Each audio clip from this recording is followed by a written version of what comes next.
bo'lsa, ya'ni narxni qo'llab-quvvatlash talab bo'ladigan bo'lsa, narx o'sishi bu support deyiladi va doim mana shunaqa RRSS yoziladi.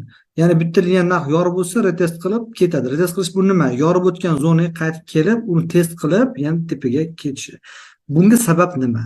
Bunga sabab shundan iboratki, bizda markaziy bank stavkani ko'taradi, mahalliy banklar sotib olishadi, keyin mahalliy banklar sotish jarayonini mahalliy banklar qabul qiladi va shu jarayon 2 marta takrorlangandan keyin mahalliy banklar qo'lida ozgina pul qolib ketadi. Va mana shu pul qolib ketganligi uchun, mahalliy bankda zaxirasida pullar kamayib ketganligi uchun, ya'ni markaziy bank mahalliy banklarga pul chiqaryapti, lekin qabul qilmayapti. Chunki mahalliy banklar qo'lida qimmat qog'oz ushlab o'tirishibdi. Va majbur bo'ladi markaziy bank ikkita ishdan bittasini qilishi. Birinchi ish bu stavkani ko'tarish, ya'ni pul qadrini ko'tarish. Ikkinchisi bu qo'shimcha pul ishlab chiqarish. Qo'shimcha pul ishlab chiqarilsa, bu inflyatsiyaga olib keladi. Agarda giperinflyatsiya bo'ladigan bo'lsa,